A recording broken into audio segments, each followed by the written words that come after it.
다리 경련, 그 고통스러운 밤의 침입자 깊은 밤, 모두가 잠든 시간. 방 안은 고요하고 몸은 따뜻한 이불 속에 안겨 평온한 휴식을 취하고 있습니다. 그런데 갑자기 날카로운 번개 같은 통증이 다리를 휘감습니다. 종아리가 뻣뻣하게 굳어지고 발끝은 자기 마음대로 당겨져 움직이지 않습니다.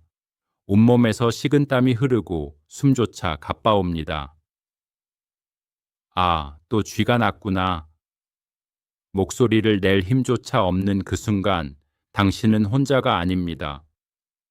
수많은 사람들이 이 고통을 경험하며 단순히 노화의 일부라고 여기고 넘어가곤 합니다. 하지만 문제는 그 순간의 통증을 넘어서 삶의 질을 무너뜨린다는 데 있습니다. 밤마다 깨어나 잠을 설칠 때, 아침마다 무거운 다리를 이끌고 일어날 때, 사람들은 점점 두려움에 사로잡힙니다. 혹시 오늘 밤에도 그 고통이 찾아오지 않을까? 문제, problem, 다리 경련. 흔히 말하는 쥐이 난다는 현상은 단순히 근육이 뭉치고 풀리지 않는 상태로 보입니다. 그러나 그 배경에는 여러 가지 원인이 숨어 있습니다. 수분 부족, 전해질 불균형, 근육 피로, 혈액순환 저하, 심지어는 약물 부작용까지. 특히 고혈압약이나 관절염약을 복용하는 노인들에게는 더욱 흔한 문제입니다. 단순히 통증으로 끝나지 않는 경우도 있습니다. 한쪽 다리가 갑자기 붓고 열감이 생기며 통증이 풀리지 않고 오래 지속된다면 이는 심부정맥 혈전증일 수 있으며 혈전이 떨어져 나가 폐로 이동하면 치명적인 폐색전증이 발생할 수 있습니다. 다리 경련은 단순한 불편함이 아니라 때로는 몸이 보내는 마지막 경고일 수 있다는 사실. 이것이 문제의 본질입니다. 심화, agitate. 생각해 보십시오. 한밤중에 쥐가 나면 젊은 사람들은 일어나 다리를 주무르거나 스트레칭을 하며 금세 회복할 수 있습니다. 그러나 나이가 들면 이야기가 다릅니다. 몸이 굳어 움직이기 어렵고 가족이 곁에 없다면 도움을 청할 수도 없습니다. 90세의 제 어머니도 마찬가지였습니다. 밤마다 다리에 쥐가 나서 저를 불러 깨우곤 하셨습니다. 그런데 고령이시다 보니 순간적으로 몸을 일으키는 것조차 위험했고 저는 늘 불안했습니다. 혹시 이 고통 속에서 어머니가 혼자 쓰러지신다면 어쩌나 하는 두려운 말입니다. 73세의 제 아내 역시 예외가 아니었습니다. 어느 날 새벽, 여보, 다리에 쥐가 났어 라는 비명에 놀라 잠에서 깼습니다. 그녀의 얼굴은 통증으로 일그러져 있었고 저는 의사임에도 불구하고 그 순간 당황할 수밖에 없었습니다. 그 고통은 짧게는 수십 초, 길게는 몇 분 동안 이어집니다. 하지만 그 짧은 시간이 밤을 망치고 결국 하루의 컨디션 전체를 무너뜨립니다. 반복되는 악순환 속에서 사람들은 점점 무력감을 느낍니다. 해결, solution. 그렇다면 어떻게 이 악순환을 끊어낼 수 있을까요? 해답은 의외로 단순합니다. 그리고 무엇보다도 즉각적입니다.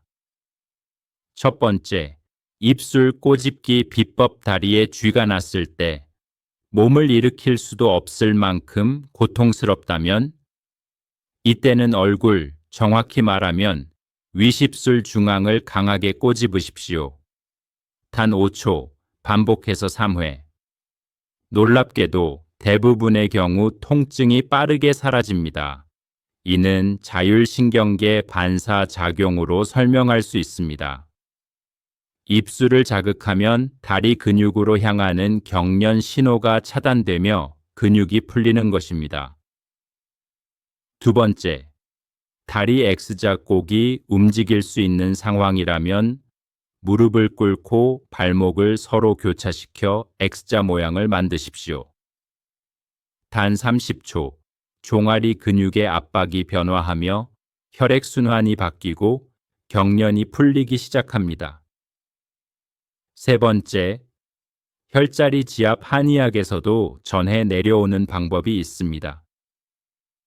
무릎 바깥쪽 아래 움푹 들어간 양능천, 그리고 발목과 무릎 사이 안쪽에 위치한 중도혈을 5초간 강하게 눌러보십시오.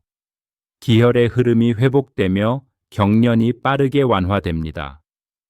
네 번째, 생활습관 교정 예방이 가장 중요합니다. 취침 전 따뜻한 물에 발을 담그기, 베개를 이용해 발끝을 약간 높이기, 겨울철엔 발을 따뜻하게 유지하기. 이 세 가지만 꾸준히 실천해도 경련 발생 빈도를 크게 줄일 수 있습니다. 다섯 번째, 영양 보충 감자, 우엉, 대추를 넣어 끓인 특별한 차. 이 채는 마그네슘, 칼륨, 칼슘이 풍부해 부족한 전해질을 보충해 줍니다. 매일 저녁 한 잔씩 마시는 것만으로도 예방 효과를 볼 수 있습니다. 증거, 피루. 이 방법들은 단순한 이론이 아닙니다. 저는 수십 년간 환자들을 진료하며 그리고 제 가족들을 통해 직접 그 효과를 확인했습니다. 90세의 제 어머니는 이제 더 이상 한밤중에 저를 부르지 않으십니다. 혼자 계시면서도 입술 꼬집기만으로 스스로 경련을 풀 수 있게 되셨습니다. 73세 아내는 X자 다리 교차법을 통해 몇 분 만에 통증을 없애고 다시 편히 잠들 수 있게 되었습니다. 환자들의 사례도 무수히 많습니다. 심한 고통 속에서도 입술을 꼬집어 경련을 멈춘 60대 여성, 병원에 갈까 말까 고민하다 이 방법으로 목숨을 건졌다고 말한 40대 남성까지. 효과는 반복해서 증명되었습니다. 행동 촉구, CTA. 이제 선택은 당신의 몫입니다. 오늘 밤도 통증에 시달리며 깨어 있을 것입니까? 아니면 단 5초 간단한 동작으로 고통에서 벗어나겠습니까? 당신의 건강한 노후는 지금 이 작은 실천에서 시작됩니다. 오늘부터 취침 전 발을 따뜻하게 하고 발끝을 살짝 높이십시오. 그리고 혹시라도 경련이 찾아온다면 주저하지 말고 입술을 꼬집어 보십시오. 그리고 이 글을 혼자만 알고 있지 마십시오. 가족, 친구, 이웃에게도 알려주십시오. 당신의 작은 공유가 누군가의 생명을 지킬 수도 있습니다. 마지막으로 저는 이 글이 단순한 정보가 아니라 당신의 삶을 바꾸는 시작이 되기를 바랍니다. 우리의 건강은 거창한 수술이나 약물이 아니라 작은 습관의 힘에서 비롯됩니다. 오늘부터 그 작은 습관을 시작하십시오.